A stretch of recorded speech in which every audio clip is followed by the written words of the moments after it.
What the hell? What is going on, everybody? Welcome to Wednesday night with an episode from your boys reporting eligible live. Man, we're going to try and stay as optimistic as possible. Hence the emoji on my side. Yeah, I'm tired, man. I'm sure all of you Falcon fans are. Week 11, man, this NFL season is coasting, is flying by, man. But the Falcons did receive a lot of good news today, on the defensive side primarily. So we'll touch on that, man. But before we get into any of the topics, bro talk, brother, how you been, man? What's going on, man? I've been better, but get that out there. It's Wednesday. Gotcha. We're gonna touch on last week, tough loss, and we got another division opponent, another division game ahead of us. We got to focus on, and yeah, man, it's just it feels shaky right now. We've got you and I'd say probably the two more optimistic creators in the space, and it's a little shaky right now, but we'll get into it. But overall, I'm good, man. I can't complain. That's awesome, man. That's awesome. But before we get into anything further, man, let's remind the folks of who is sponsoring this episode of Reporting Eligible, and that's our friend Brendan in the comments and his wonderful company, Loco Fits, everybody, man. For those that love anime and NFL, you can get cured with this website here, locofits.shop, man. You can get anywhere from shirts, hats, hoodies, posters, anime posters, you name it, man. Local Fits is your one-stop shop, and now with Christmas right around the corner, you might have a niece, nephew that's into anime and football. You can come through localfits.shop, man. Got you covered with everything. But to you, Brendan, we salute you, man. We appreciate you, brother. Like always, man. Quick surf through the chat, man. Our guy Brendan's right in the chat. Sup, bro? What's up, bro? What's going on? Falcons win now is in the house. What is going on? April Thomas, also known as Ron Thomas, is in the building. What is going on? Mama Torres is in the house. Miss Lisa Shepard is in the house. What's going on, Lisa? Hey, y'all, I saw Rich McKay last night at an event for Arthur Blank. He was just walking around that venue like he has no cares in the world. Meanwhile, the Falcons are 3 games under 500. Hold on, don't you remember? He doesn't touch the Falcons. He doesn't. No day-to-day ops. He only gives insight when they ask because he's the almighty Rich McKay with all the answers. That failed GM of ours. Oh man, just an extension of his papa. But I digress, man. Eric, what's going on, man? We appreciate you being here this evening, man. So yes, man. Falcon fans had to wake up early on Sunday to watch the Germany game go down. From Berlin, Germany. It was a wonderful atmosphere.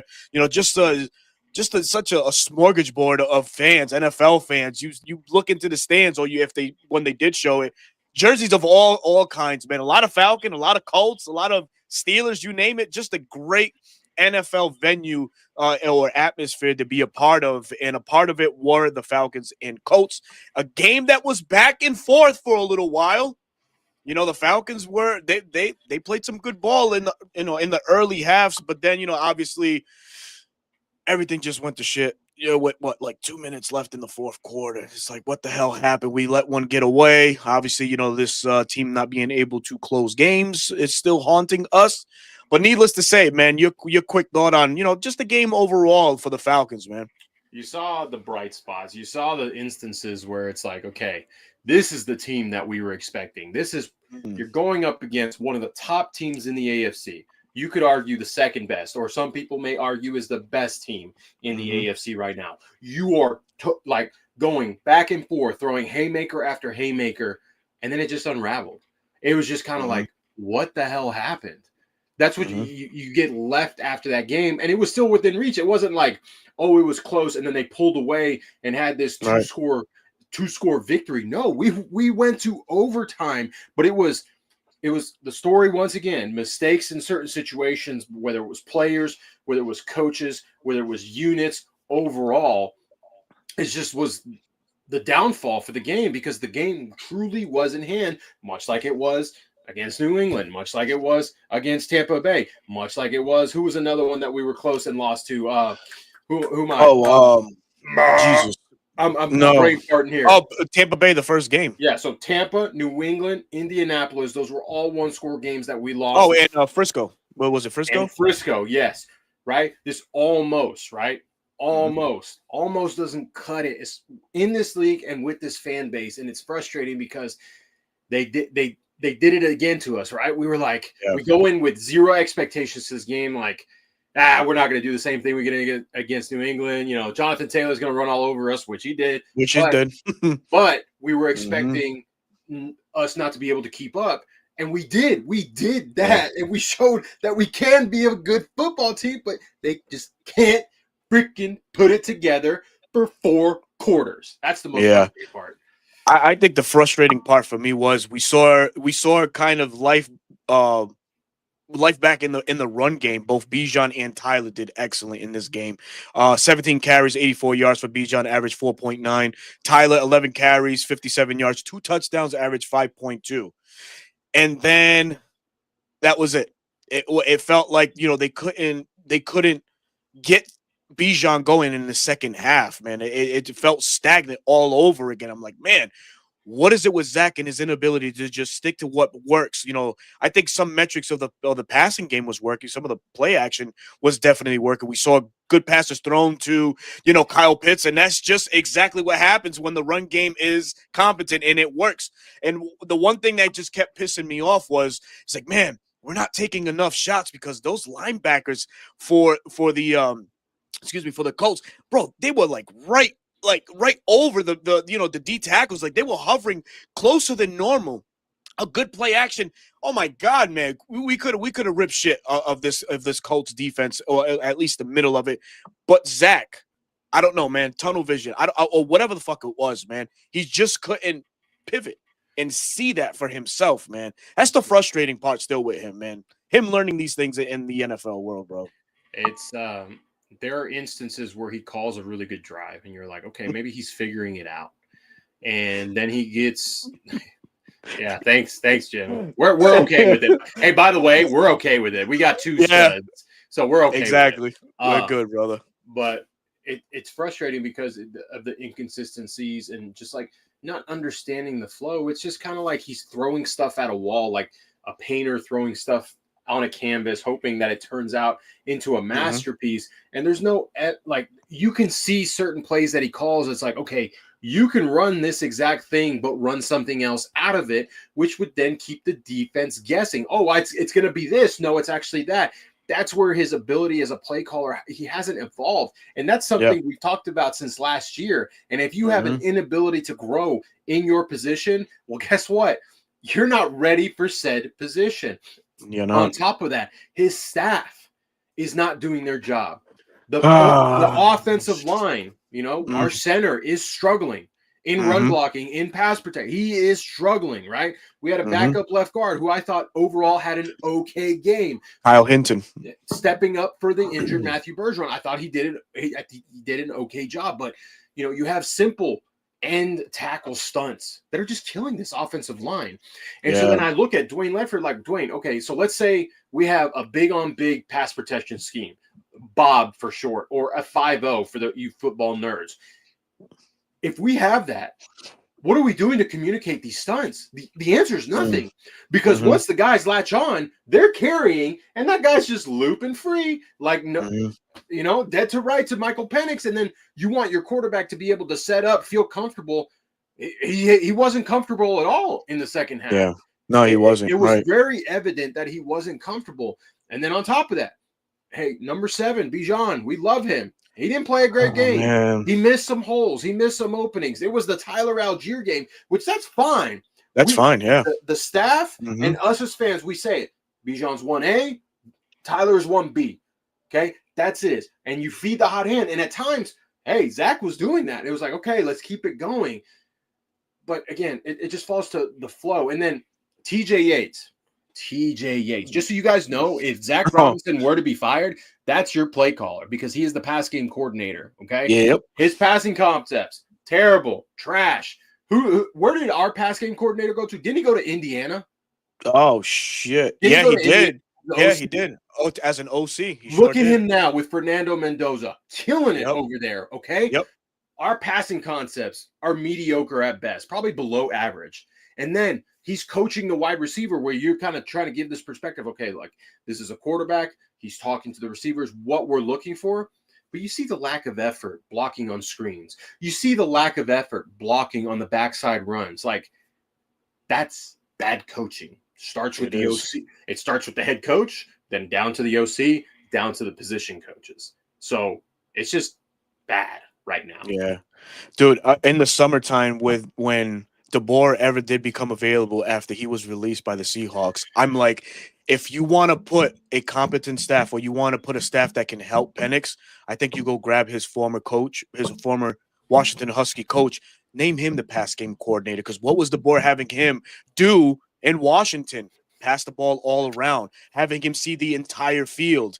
And it might have worked. We probably wouldn't be seeing the problems that we have right now with Michael Penix, right? Because some of his, inconsistencies did show itself, the footwork, the mechanic, and it just leads to all this speculation. What are these coaches actually teaching Michael Penix? And then we dropped today's presser when he was asked, who do you lean on for advice within that organization? I think that quote is being blown up. Initially, I reacted. I dropped a WTF on that because I was like, yep. Are you kidding me? But I think Michael answered the question how he thought it was asked. And so he answered it truthfully. So then I think everyone on Twitter is reacting to a certain way. But then you have the inside media perspective, Maria Martin. And then you have Garrett, who responded to my tweet and said, hey, this is being spun out of context. That's not what he was saying. This is what he was actually saying. So I think it's being twisted a little bit. And then you have troll accounts that say certain things and then people run with it, like myself. I reacted too quickly and then I deleted that tweet because I mean, everyone's poking at it, right? Michael struggled. You just said it. His mechanics were off. It's something he has to get corrected. I like your idea of Grubb as the pass game coordinator. Okay. I don't want him as an OC, but if he's going to come up with some passing concepts for his quarterback that he knows, I'm okay with that. I'm okay with that. But it's just, it feels like the young man's confidence was in the toilet. If you watch the presser after the game, I agree with people saying it looked like he was on the verge of tears because he cares so much. And he was, anyone, growing up, I'll admit to it, when I would get angry, the tears would just roll out of my eyes because I didn't know how else to cope. And it looked like that was going to happen because he was so hard on himself. So if you want to find a bright spot, him saying Raheem talked to him and Raheem saying that and telling him, look, don't be so hard on yourself. This is a team sport, right? Yes, you made mistakes, but we can correct said mistakes. That's what you want. Right? Yeah, absolutely. That's what you want. That's the quote people aren't running with because Penix did say, yes, Raheem talked to me. It helped me remember that I don't need to be so hard on myself. I just need to play better. I need to do my job. This is interesting. Hopeful. Thank you for coming through this evening, man. Says, what about snagging Brian Daboll for OC the rest of the year? Not so much as an OC because I don't think they'll show Zach the door, but as an offensive consultant the rest of the way, I would be on this 1,000% because what is Daboll known for? The maturation of quarterback. Look at Josh Allen, right? Spent 3 years with him, just developing him, and that's the key word, development, which is what I want to just kind of like go back to, development, right? Such a big word that holds a lot of weight, development, right? And then you look at this Falcons staff, from TJ Yates, to Zach Robinson himself, to the quarterback coach now. What's that young man's name? DJ Williams, right? Williams, DJ Williams. What pedigree do they have in this NFL world that has a successful track record saying, oh, he's responsible for molding that young man at quarterback? None of them do. So Penix, TJ, DJ, and Zach all came into this as first timers. I think that spells doom from the jump, man. Who's going to learn off of what? The player has to benefit the most from what they, from their teachers, these quarterbacks. But these quarterbacks really don't have enough time in the game to be able to show Penix anything. DJ Williams, we plucked him from the New Orleans Saints organization. He was an offensive assistant, did work with some QBs, but he worked with Derek Carr. Derek Carr was already a veteran in the league. What do you actually go? What are you going to teach a guy like Derek Carr, who's been an NFL vet already for what 8 or 9 years? What are you going to teach him? Absolutely nothing. Yeah, it's It's tough. For me, it's a tough marriage right now. It's these guys that are on staff don't equate to the talent and the just the talent that Michael Penix is for the Falcons. yeah, and guys, you got to remember these coaches. Yes, to a certain extent, they kind of talk to him about his mechanics, but it's up to the player to fix his mechanics. So Michael's got to really get in the lab and work on his footwork, work on his hips, working in unison with his arm. That's up to him. What coaches are meant to do is to be teachers of the game. Yeah. What are they doing? What are they telling him? Hey, if the corner has this type of leverage or this linebacker's lined up here in this formation, this is typically what it's going to be. This is what we're saying. Like, those are the type of things that Michael should be learning and understanding, because there were, we'll talk about the first sack that he fumbled, right, on that Cam Bynum blitz, right? He did a good job. He checked the play. Exactly. He checked it. Yes, thank you for bringing that up. He trusted what he saw. He checked it. But why is he looking to Kyle? He didn't look towards Kyle. He looked towards the trip side. So hey, Mike, if you're checking something, you have to look at Kyle too, your receiver, and say, hey, you're getting checked too. Because I think he wanted Kyle to run a shorter route on a quick throw, but Kyle still ran his clear out. The arrow route that Bijan ran in the flat was there. So if he was there and he got it to Bijan, that's 4 or 5 yards that you could maybe get. Maybe Bijan makes a guy miss. Maybe it's a first down. But the disconnect there, that's where the coaches come in. It's like, okay, Mike, good job here. Yes, you don't know if everyone's coming, but if they are, you check to a quick pass. Alert, alert, alert, right? Yeah. But what happened here? You didn't turn your head and look at Kyle like, hey, you too. Those are the type of things you got to get fixed. Lisa asked, did Yates work with Penix at all during the offseason? I remember Penix, London, and Pitts worked together, but was Yates ever around during the summer? And if you're referring to maybe like those offseason videos that we see with all the wide receivers working together, I don't think that the coaches actually do go and attend to those. They save that more for training camp. I did see Yates talk a lot to Penix in training camp. Bless you, brother. Bless you. But yeah, to answer your question, Lisa, I think he was. But again, what is banana bread French toast? What does Yates offer? Oh boy, what is this? Oh, this is banana bread French toast. What? That is awesome. Okay. Awesome. Okay. I love banana bread, dude. But homemade banana bread turned into French toast. W's all around the place, man. Anyways, I personally don't like TJ Yates. Personally, as a coach, there's a difference in coaching styles, and I understand that. Okay. But certain players need certain type of coaches, and I don't think Yates is the right guy for Michael. I don't think so, because to me, has anyone seen the Josh McDaniels clip talking to Drake May? Hey, you're good. Don't worry about it. Let's get back to it. You're okay. Don't worry about it, right? Yates almost gives, to me, it feels like Yates gives Michael Penix Jr. the cold shoulder.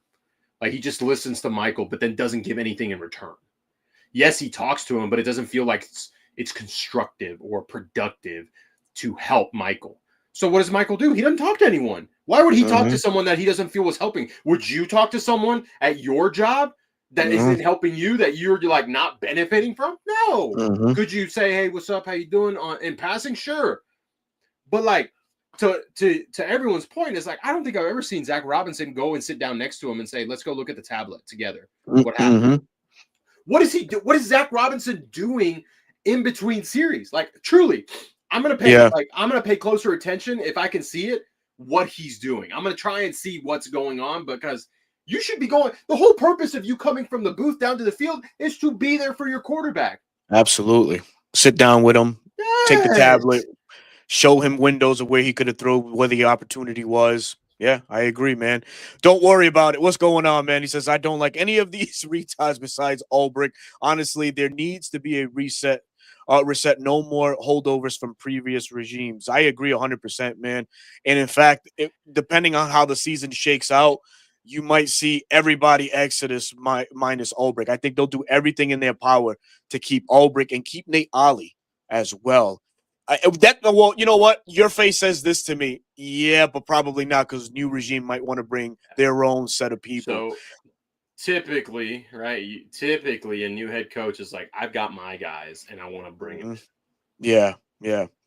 Ah, man, that sucks because it sucks because Ulbrich. Oh man, Ulbrich truly has done a phenomenal job. He knows he's got to fix the run defense, but one of the biggest things in the last decade that has plagued the Atlanta Falcons, he has turned around, not just rushing 4, not just rushing 5, but 6, 7, 5. You don't know where it's coming from, and we're going to put pressure on that quarterback. That is something he talked about in one of his first pressers. Yes, sacks are nice, but we need to get pressure on the quarterback, throw off the timing, get him off the spot, and that's how we get off the field. And he's living up to his word. Brother.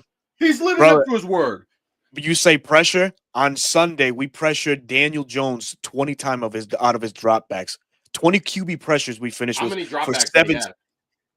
That stat I don't have, but we did have 20 QB pressures on Sunday with 7 sacks and an interception forced on Daniel Jones, man. So yeah, you know, Ulbrich has these guys humming. And you know, you might say, you might say a lot, but the most fixable thing going into next year is just the run defense. Why? Because we got 2 studs on the edges right now. And JPJ and Jalen Walker, brother. These guys are playing their hearts out, man. How many pressures did you say we had? From what I counted, was 20. 20. Want to know how many dropbacks Daniel Jones had? Please let us know. Hold on. So I have my math. You said how many pressures? 20? 20. Daniel Jones dropped back 26 times. Oh. That is a 77% pressure rate. Damn near every single drop back. He was pressured. Damn near every single snap. And this is supposed to be one of the best offensive lines in the entire league. We were working them like that. Brother, they've only allowed 6 sacks on the year. We finished the game with 7. No, you're lying. I swear. Yo, dude, I didn't know that. I did not know that. That's 6 insane. sacks on the year. Oh my. So if we look up right now on ESPN, it should say a nice big old 13 for the Indianapolis Colts and the quarterback sacked. Hold on, I'm pulling it up right now because I want to see how many the Steelers had against them the week before because they were getting to them that game as well. So Daniel Jones was sacked 5 times. So in a span of 2 games, he's been sacked 12 times, and we've sacked him the single most times of any team, and we surpassed the season sack total given up by that offensive line, which is crazy. That's crazy, man. If you told me that last year after their performance, I would have been like, man, you dreaming. Yeah. You're dreaming. There's no way. Let me see. So, man, now he's been sacked a total of 21 times given the 2 games, given these last 2 games. But going into that one, bro, that's crazy. That's good stuff, man. That's good stuff by the Falcons, man. It just sucks. And I put a tweet out. I was like, man, look, we have 29 sacks on the year going through 10 weeks, and I can't even enjoy it. I can't enjoy it. I cannot enjoy it. The Falcons right now rank 5th in the NFL in sacks. When the hell was the last time the Falcons were top anything on defense, let alone the sack department? Bro, we have 5 sacks in 3 games. We haven't done that since '82, right? Or something like that. Yeah, something crazy like that. Yeah. It's unreal, man. So really, Ulbrich is doing a masterful job with these guys, man. He knows he's got to fix the run defense, and I think when Diablo comes back, it'll get better. Yes, and we'll touch on the news that we received today on Divine Diablo and a couple other members of the Atlanta Falcons. But before we, turn our sets into that news and previewing the Carolina Panthers, we can still got to talk about the offense because there's things to this offense that still obviously need to be worked on. More importantly, third downs, right? 0 for 8 on third down on Sunday. Overall, in these last 4 games, this 4-game losing streak, the Falcons are 12 of 48 on third downs, good for only 28%, which is piss poor. Yeah, it's piss poor. Piss poor, man, because obviously everybody says it, right? It's the talent on this Falcons offense doesn't equal the percentage, the third down offense being as bad as it is. That just simply goes back to the coaching and play calling of Zach Robinson and what he's been. He's dialing up bad play calls on third down, having this offense in less than favorable spots, man. You want to be in that sweet spot, that 3rd and 2, 3rd and 5 range where things are manageable. Instead, the Falcons are facing 3rd and long situations, 3rd and 10, 3rd and 15. Like every single third down, we were in 3rd and long. We were in 3rd and long. That's you're dooming yourself right off the gate with that, man. So, yeah, man. Hopefully against our next opponent, the Carolina Panthers, man, that can change because, man, 12 of 48 the last 4 games. That's bad, man. That's really, really bad, brother. Poor, man. It definitely is, man. They know it's like, okay, what was the first thing at the beginning of the year? Red zone issues. That seems to be corrected. Now it's becoming third down issues, which it wasn't a problem there. So it's like, oh, we've got a problem. Let's focus over here. And then something else becomes a problem. It's like, oh, let's focus over here. Now something else has become a problem. It's like, come on, man. You got to be able to just put it all together. No one's expecting 100% on third down. But we're expecting better than 28%? We're expecting better than that. Closer to 40% would be like, okay, we're not bad. We could be a little better, but hey, we've got things going. But it's not even that. It's frustrating. Yeah. It is, man. It is. Shout out Carrie in the chat. She said, "What's going on, Berto and Bro? What's going on, Carrie?" Look, Carrie.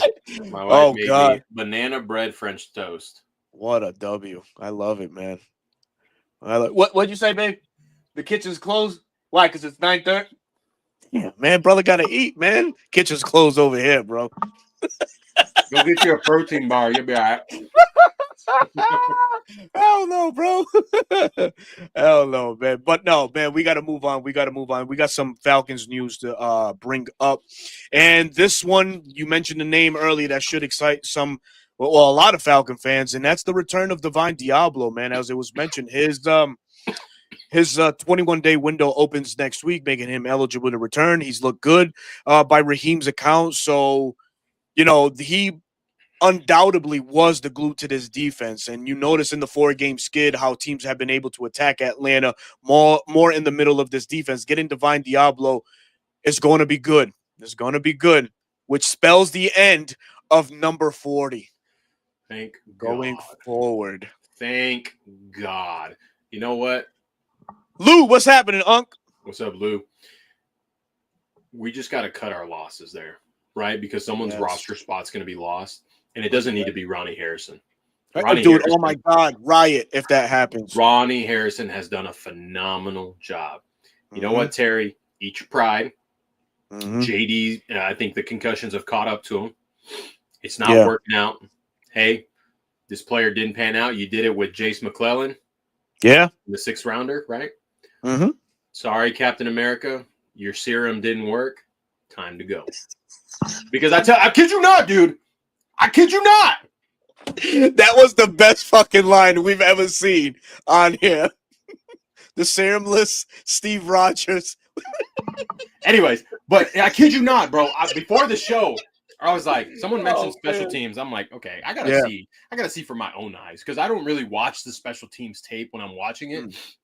Right? It's more offense, more defense. That's what I'm looking at. But I'm like, okay, special teams matter. Let's look. And I kid you not, almost every single punt coverage, punt return, kickoff coverage, either number 40 wasn't blocked or couldn't hold a block, was getting juked out of his shoes, was missing a tackle, or was not keeping his lane integrity. There's one punt return. He got in DeMarco Helm's way. Like, that's DeMarco's lane. You move over. And then because he was in DeMarco's way, the punt went for about 30 yards when it should have been tackled for 5. For 5, yeah. Like it's bad. Number 40 has to go. I keep Josh Woods, Mm-hmm. keep Ronnie Harrison. Those are your two special teams linebackers, and get Diablo back. Pour, Look at the pour 40, 40 pour number. one out for number 40 because his time Yeah. is up. He's got to go, and if he gets a redemption arc with another team, kudos to him. But his time in Atlanta needs to be over. He says, Vernon Bros, I got the moving truck ready, man. He lives in Georgia. He's not going far. Oh man, that's awesome, man. It could spell that because there is an interesting prospect on his way to Atlanta or coming back, and that's Malik Verdon, the safety out of Iowa, went undrafted. Was part of that gem class of Falcons undrafted free agents. The 6'4", 220 linebacker converted to safety is exactly the prototype of linebacker that Coach Ulbrich likes. He's on his way back. He's designated to return. So yeah, Bertan's days might be numbered. I mean, we got to see what Malik Verdon has to offer. He did have an okay, preseason. Not preseason, but training camp because he was out in the preseason. But we'll see. We'll see what Malik Verdon has to offer, and if he can latch on and show just competence, or he can move better, or if he can move anything like Ronnie, then it's over for Bertan. Look, you have to have a game plan in the future, and if Malik Verdon stays healthy and he can develop in the next 2 years to truly learn how to play that linebacker role, like Diablo. Remember, Diablo's on a 2-year deal.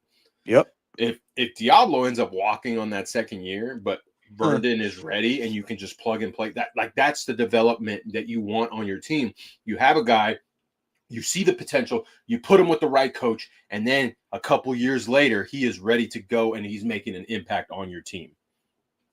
I'm not wasting a 40 on 40. Hey man, I wouldn't either, to be honest with you. I wouldn't either, man. I spent good money on that 40. I ain't wasting it. I hate it. Fact, man. Our brother Brendan with the $2 donation. Thank you, man. He said it's clear our coaches don't focus on film. There's a lot of things they miss out on. I mean, I wouldn't say that they don't watch it, but it feels that way. Feels that way. Yeah. That way. Yeah, absolutely, man. KXPN, what's going on, brother? He says just join. What's going on, boys? All is well, man. We're just glad that you can join this evening, man. T. Terry says, fellas, will Nick Nash play in this game? Blair probably has a better shot at coming up than him. Drummond seems to be the guy in favor. Dylan Drummond, yes. Yeah, he seems to be the guy that they favor right now. Yeah. He does have some speed, and he did look good for the first 2 games in preseason. Dylan Drummond did. He was the main target. So he was. We'll see what happens. So speaking of wide receivers and the crazy bombshell that most of us kind of knew, but a lot of us didn't know, the Darnell Mooney situation and the broken collarbone, right? And I was there. That happened just feet away from where I was standing in training camp. It didn't look good when he landed. It really didn't. But in true Warrior fashion, he jumped up and he took himself off the field on under his own power. And that's the last we've heard of. That was the last we heard of Darnell Mooney. That was July 24th, right? And then to say now that, yeah, sure, he had a broken collarbone, that's tough because do we marry the situation that's going on with him, his pass catching ability, his just sluggish ways of playing the wide receiver 2 spot right now, him not being the explosive receiver he was last year? Is it because he's still timid? Is because he's still recovering from that injury? I don't know what gives, man. But one thing for sure, if we knew from the jump that was the case, brother, there was a lot of wide receivers available around that time.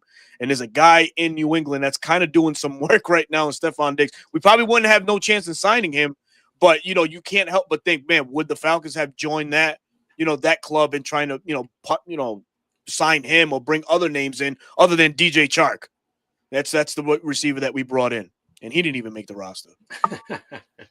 Yeah, it's unfortunate. I get the outrage because people just want transparency from the coaching staff, Raheem.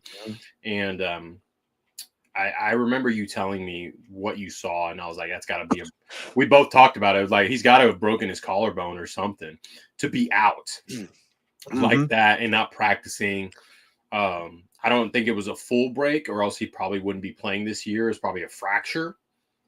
But yeah, I get it. I get the uproar. I don't know that his injury is plaguing him right now. I just truly think that there's no chemistry between him and Penix because he was injured. They haven't gotten the repetitions that some of these other guys have gotten with Penix through camp, through the season, all this stuff. Like, he's just now working his way back in, which is quite unfortunate because I think Darnell Mooney still has the ability to be that guy. But I know we're frustrated. I was frustrated on that drop towards the end of the game. It was game changing because if he catches it, gets a couple more yards, goes out of bounds, hey, we have a legit shot of kicking a game-winning field goal. But it is what it is, and I get it. I agree. There's some transparency not being said that's been told to me. I can't share with you guys, but it pissed me off when I heard it, and I agree. There does need to be some more transparency. Just be honest. Who cares? If they're out, they're out. It is what it is. It is what it is. Exactly. Quit dragging them on because I think it was Kerry that tweeted it out. He kept saying that Mooney was day to day. Brother, broken collarbone is not day to day. Hell no, you are out indefinitely, man. But Bones comes in with a question. What practice squad players do y'all feel good about that could develop and contribute next year or two? I'll give you two names. Go for it. And I like Nick Nash. I really do. I think he can develop into something nice, a nice solid possession receiver for Atlanta. The other one, he was elevated, but Joshua Gray, the offensive lineman. Yep. I would like to see Atlanta give him a go at center. Now I caught flame for that, and by his one of the coaches a coach that coached Joshua Gray. He's like, no, you don't want him at center. He's athletic enough. Sure, he's played every position. He's like, you have to keep him at guard, but I'm like, listen, we got Bergeron and Lindstrom. Those guys aren't going anywhere, right? I don't know if he's nimble enough to play, right or left tackle. Yeah. My next bet would be center. We need competition there with New Zealand, unless Atlanta strikes gold in free agency and they're able to, land a Tyler Lindenbaum from the Ravens. Hey man, all I'm saying when you bring up his name, you want to make an impact, you fucking throw the bag, pardon my French, at Tyler Lindenbaum. You throw it at him next to Chris Lindstrom and then Caleb McGarry coming back. Brother, that's Alex Mack fucking potential right there. So you want to talk about taking a workload off Penix? Hey, Tyler, you're in charge of calling out the mic. You're in charge of the protection. You're in charge of this. Tyler will go up there and Mike will be like, all right, cool. And then he doesn't have to worry about that. That's less off his play. That's almost having Jason Kelsey on at your center position. That is a smart guy. That is athletic. One of the best centers in the league right now. Like, that is someone you throw a bag at. Do I think we have an opportunity to sign him? No, because I think ultimately they may tag him or sign him like the Ravens like to do, drag this out, blah, blah, blah, blah, blah. But there's a reason they didn't pick up his fifth year. His fifth year would have been more than what centers are making right now in the league. So I think it's a very long shot, but if he truly decides to test the market, that is someone you go after. What does T. Terry mean here? Berto do have a New England on the side. Oh, hell no. Yeah, no. He does. Do I have a New England jersey? No. Not even close, brother. Not even close. No. I'll give you someone from the practice squad. Is Simeon Burrows still on the practice squad? I don't think so. No, but if he comes back, sure. Yeah. Kobe Bryant is one. Yeah. I'd like to see really develop. Could add some really good depth to a position where right now we kind of need it. And Nick Nash was one. Joshua Gray was going to be someone, but Malik Vernon is the other guy. We touched on him earlier. Just defensive guys, mold them, get them to understand the game, work on their technical stuff, tell them what they need to work on. Kobe Bryant is a workaholic. Like, we see him post on social media all the time. He will work his tail off. And I'm sure the other guys would too. But those are guys I would really look at in the next year or two to develop and potentially make this roster. Yeah. So now going back to the Darnell Mooney situation, right? Do you think that was just confidence in the coaching staff on the players that they have on him, or just overall mismanagement of what they had? Because what were we sold in training camp? Oh, Casey Washington's ready. Casey Washington's ready to make that leap. Casey Washington hasn't done a goddamn thing. He has been hurt, though. He has been hurt. But at the same time, hold on. I think Casey's played okay. Okay. I think Casey is taking the next step. But at the same time, when you have an offense play caller not really designing things for him, right? And then you have Michael that's really only targeting Drake because that's who he has full confidence in. Can't really blame him. You know, Casey was the big reason why Bijan broke that big run against Buffalo. He threw a hell of a block on the edge. Like Casey, I think Casey's fine. I truly do. David Sills, what a find, right? I think David Sills is going to pan out, right? I think we have good depth, but it's young depth. Okay. What it is. So gotcha. I think people are, you know, they're upset for a reason, right? Winning cures all, but losing brings out all the worst in a team. So I get it. Smitty Sports Machine is in the house, folks. Smitty Sports Machine, him and A1, man, the pop-up boys. Find them, I think, every Tuesday, if I'm not mistaken, at 8. They come on live, man. Make sure you go follow Smitty Sports Machine and A1 Forever. Great duo there. Simeon is gone. Should have kept him. Ended up cutting Taquan Graham. And Taquan just ended up with somebody. Philly? Who else? Who else? Who else? Jesus. Like they need anybody else. He goes on to say also mismanagement all the way. Bones comes back to say, if we sign Linderbaum somehow, I don't give a fuck what else we do. We win. We won trenches. Bro, I'm all for it. I'm all for it, brother. I am all for that, man. I don't give a shit what. Make him the highest paid center. He's trending that way anyways. He's trending that way. That legitimately is an Alex Mack type signing that changes the entire front. Do you know how much better Matthew Bergeron is ascending, right? It's not linear, right? He has his moments but he's still climbing, right? Do you know how much better he's going to be? Do you know how much? Hey, Ryan Nuzio, solid backup, right? We see his struggles now, but if you have the opportunity to make this go from an okay starting center to an elite starting center, you take that opportunity 10 out of 10 times. Absolutely, man. For those wondering, if you want to reference back this video during free agency, your boys here came up with that, brother. Alex Max type signing right there, man. Abso-freaking-lutely, man. We love it, man. We love that. We love that. Oh, he got me with this one because I got him on Twitter the other day. Foul mouth, man. Foul mouth, man. Shame on you, man. But yes, man. All right. So we cleared the air with the Darnell Mooney situation. Now we got to turn our sights to Carolina, a Carolina team that was humbled by the New Orleans Saints and Tyler Shook, their rookie QB. Like, listen, I'm not here to praise the New Orleans Saints, but that offense looked a whole lot better and in better sync, more explosive with Tyler Shook. Yep, he did. It was nice. And I said this on the roundtable the other night. I was like, wow, man, you guys get rid of Rashid Shaheed, and all of a sudden your offense looks better. And TJ brought up a great point. He goes, well, when you make him the focal point of your offense, you kind of tend to forget everything else, right? And what was forgotten came to light in the form of Chris Olave, who worked J.C. Horn on that outside. Ooh, hate to hear that one with Drake London coming up.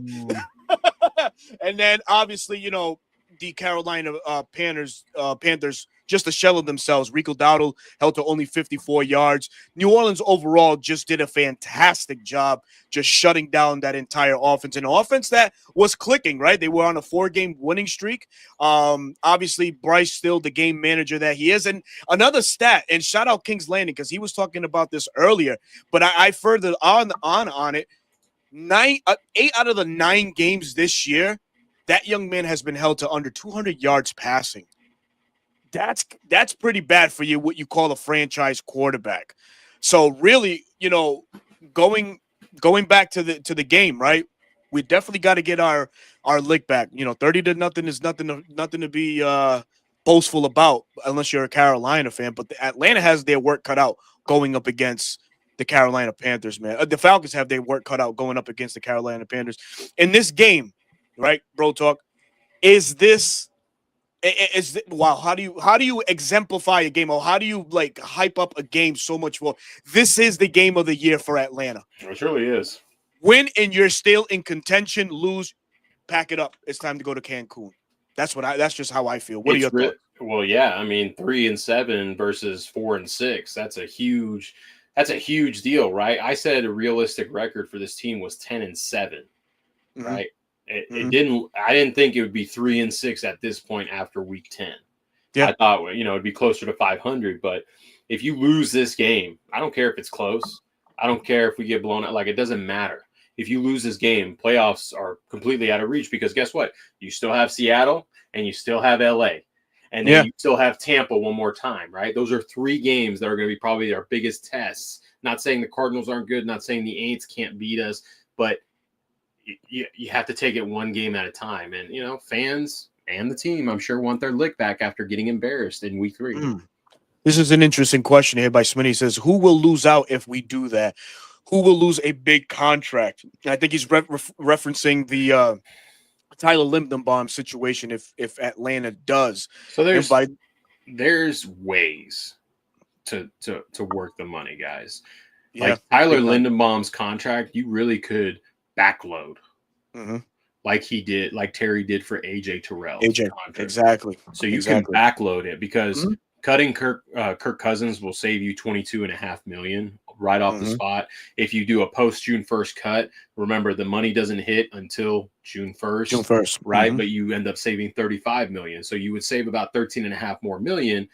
But in the grand scheme of things, does it help you? Because you got to sign free agents once free agent window opens, things of that nature. I mean, we've got free agents like Caden Ellis, who's going to be 31. Kyle Pitts is a free agent. Do you tag him? What's the tag look like? Tyler Algier is a free agent. Ronnie Harrison is going to be a free agent. You could probably sign him to a minimum deal. Trey Anderson, do you re-sign him for a minimum deal as well? No. Goodbye. Troy Anderson? Sign him to a minimum deal. $1 million. No quiero. $1 million.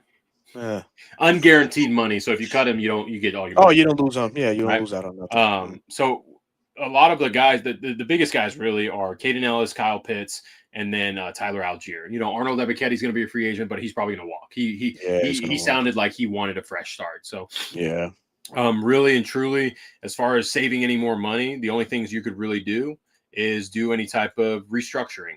You could restructure Jake Matthews. You can restructure Chris. Wait, I thought we were done with Jake. I thought we couldn't anymore. No, you can because he's got a new contract. You can restructure some of that money. Okay, so McGarry comes into play too then. McGarry, right? This was his last year of his deal, so now he's in his second year, so you can restructure him. Like, do you want to restructure the guys? No. You don't want to kick the money down the can, right? If you only cut Kirk, well, you've got about $25.5 million to spend. Not a lot.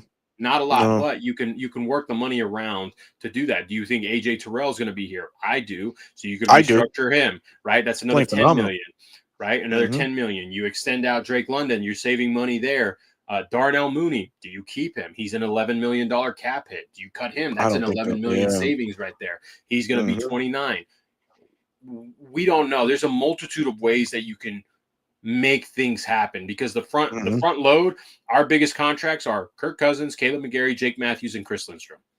Those are probably the bottom 3 of the guys that'll probably get restructured with one being released. Now you could also restructure Jesse Bates. That's $9.5 million. Like all these numbers are based off over the cap. They're not 100% guaranteed, but it gives you an idea of what the Falcons can do. There are ways around it, but we won't know until, hey, is Terry coming back? Are we getting a new GM? We are kind of in that no man's land where we really don't know what's going to happen. What we need to make sure that happens is we go out there and we win against a division opponent. Yeah, and to be honest too, man, I just don't believe in the salary cap anymore, man. Especially when you watch teams year in and year out like New Orleans, always in the flipping red, but they find ways to sign guys. Like, you know what I mean? So it's like, does the salary cap even exist really? You got to be good at, being an actuary, one of those numbers type people. And the NFL front office, they're loaded with them. So I think the Falcons could definitely be very active in this free agency coming up now. It's not a lot of big names coming out. There's going to be a lot of depth players that are going to hit the market. You'll get your Trey Hendricksons. You'll get, certain players like that are older. Tyler Linderbaum is going to be the cash cow. There are a lot of teams that are going to be asking for his services. It's can you outbid them, but also not hurt your team? Can you sell him on the point like, hey, you could play next to Chris. You've been playing with Falele for the past certain amount of years. You could actually have some help on your right side. And then, hey, Matthew Bergeron, who, if he makes the Pro Bowl, is a Pro Bowl left guard, right? We've got some pretty stuff. Like you talk to him about the cohesiveness of the unit. right? It's all about pitching it and who the the representation is. So it'll be interesting for sure. Yeah. Franchise tag Pitts need new direction. I don't know I what don't the let me see what the think it's 14. 15. 15? Okay. 15.8. So if you tag Pitts, you just spent 15.8 million of your. Mm-hmm. Do you do that? No, probably not. No, probably No, not, you man. either try and extend him and say, Kyle, this is what we think is fair. If you want to test the market, go for it. But we could see Kyle Pitts walk. Yeah. Yeah.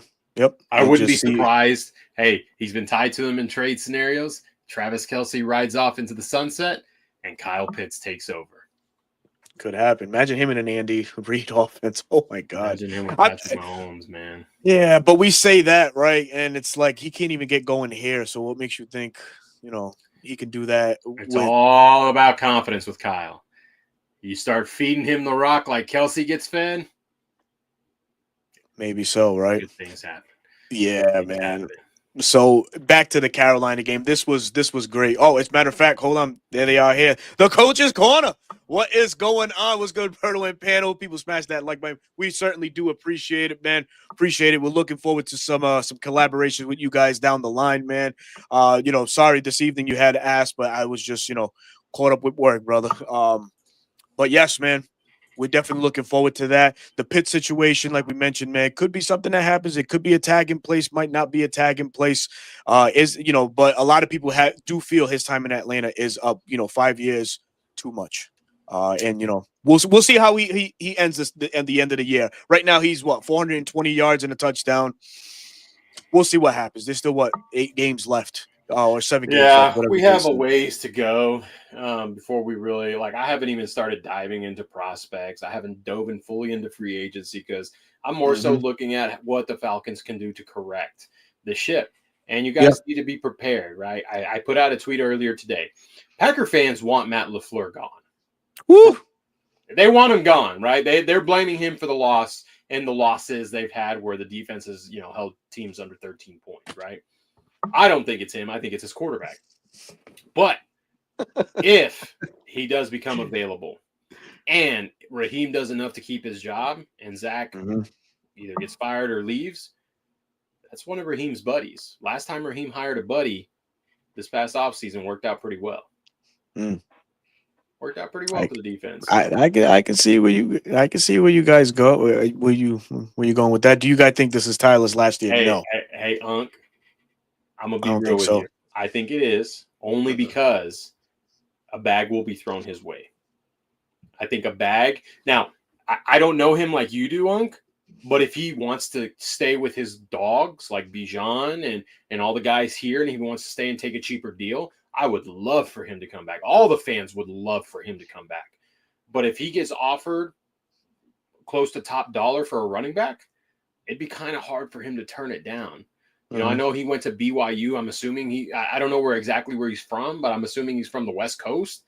If the LA Rams come calling, LA Chargers, San Fran 49ers, right? What if Christian McCaffrey is not what he wants? Arthur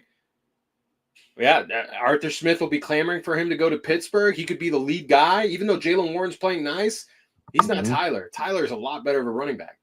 Yeah, and it'll be hard. I would hate to see him go. I really, really would hate to see him go. I'll go on a limb and say I think he'll be one of the first. He's from California. Yeah, he'll be one of the first free agents that Atlanta takes care of, in-house free agents. So who else? Who else could potentially take him? The Seattle West Seahawks. Coast team, Seattle Seahawks. K9 ain't it, bro. He's not. But they got Zach Charbonnet, the kid out of UCLA. He's not doing anything either. No, Tyler is. Tyler's better than an upgraded version of Charbonnet. Yeah. You're right. So I could totally see him. I would hate to see him in a Seahawk uniform, but I'd be cheering him on no matter where he went. He's been an awesome guy for the Atlanta Falcons. What a find! Absolutely. In the 5th round, and but if he is taken care of, I think we'll all be happy. Oh my God! You said what would you say? He was a great find in the 5th round. One of the few that Terry has found in the 5th round. Oh, okay. All right. Probably the only one that he's actually found that has panned out. 5th round has not been kind to Terry. And then also losing it last year because of Kirk's mouth. Yeah, dude. Yeah, man. But yeah, man. Hey, Coach's Corner. It's at Dirty Bird Central on YouTube. At Dirty Bird Central. Appreciate you. Absolutely, man. Absolutely. Oh man. So man, we've gotten into so many other things other than the Panthers preview. I I mean, love it, bro. it is what it is, right? This is a wonderful thing. Bryce Young is struggling. Like their fans Very are. much so. I think the fans are out on him. Yeah, Like they're safe to out say. on him. They're ready to Yeah. move on from Bryce Young. It just doesn't seem like he can put it all together. But we saw him put it together, and no, hey man, we love him. Absolutely, man. We love him. We've seen Bryce Young be able to do enough and gouge the defense because they had short fields, right? It's all going to come down to the offense. It's all going to come down to the offense. Can they generate long drives, right? They've been gashed. They can get run on. But will the OC do that? It's all dependent on that. And I know Michael's going to be looking to come out and play better than he did last week, play better than he did in week 3, and just prove a point like I can be that guy. Because he did mention he does see the noise. He does see that people try and make excuses for him. Hey, he's only played 10 games. He's only played 11 games. But he's like, that doesn't matter. I need to play better. Yeah. We need to play better.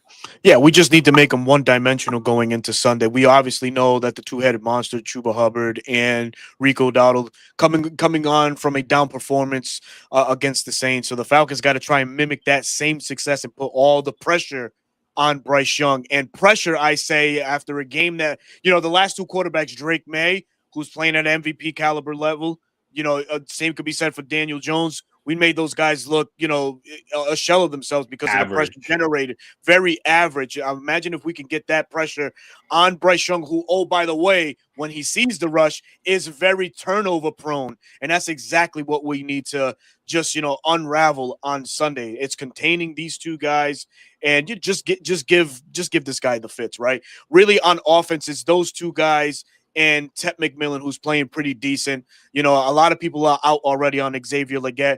Jalen Coker could maybe get his spots. Same could be said for Jatavian Sanders, the tight end. But otherwise, you stop the run, you neutralize the Carolina Panthers. Yeah, that's essentially what it comes down. Play action doesn't seem as scary, right? No. The rollouts, you're not concerned about the running backs because your guys on the front side are containing it, so you can actually go after the quarterback. Things like that. So I'm eager to see, as bad as it sounds, if Floyd misses the game again, it's okay because JPJ and Jalen Walker, they're taking the league. Oh, they're taking the lead. They're starting to take over, man. Yeah. One guy I'm kind of excited to get back. It's LaCale London and Sam Roberts, the formidable duo that really stifled the New England running back room 2 weeks ago.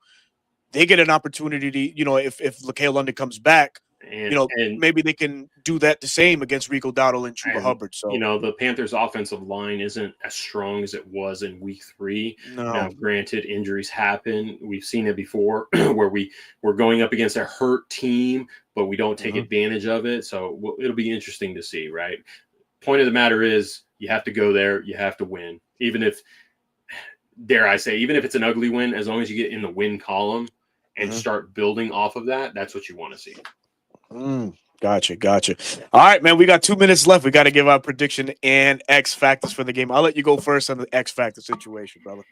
X factors for me, it's going to be on offense. It's going to be Ryan Newzeal. I need better play. You got Derek Brown coming. Derek Brown. A'Shawn Robinson's been playing a great year. Like that whole defensive front, besides their edge rushers, have been playing well.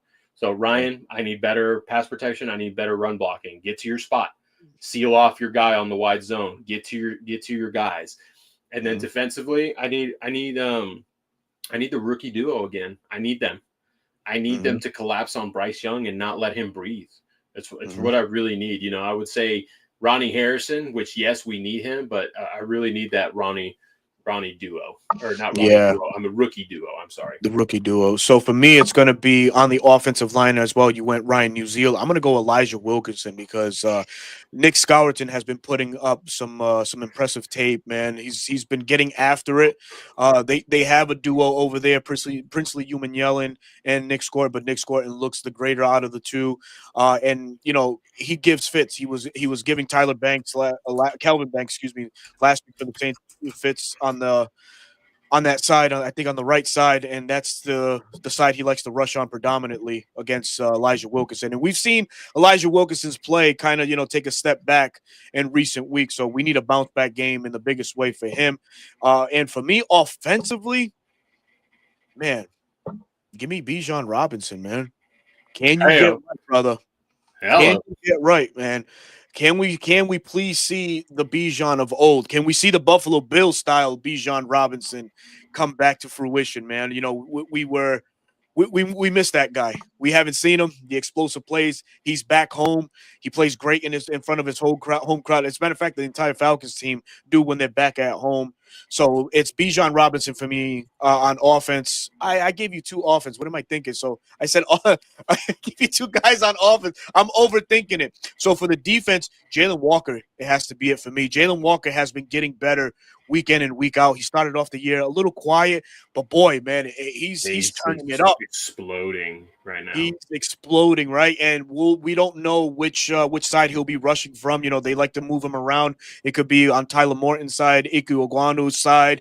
It could be either one of those two guys. Both of those guys are not playing stout, on the bookends as it is for Carolina. So I see opportunity for Jalen, man. And if you heard mic'd up, this guy's a savage, and he gets after it, and he plays with his heart, man. He plays with such a heart, man. I love it. I love it, man. So we're blessed to have him, JPJ, and Jalen Walker for the Falcons, man. But Falcon fans, man, we peaked at 410 viewers, man. We certainly appreciate every single one of you folks that take the time out of your busy Wednesday schedule to rock out with your boys, man, reporting eligible. But, Bro Talk, please let the fans know where they can find you, man.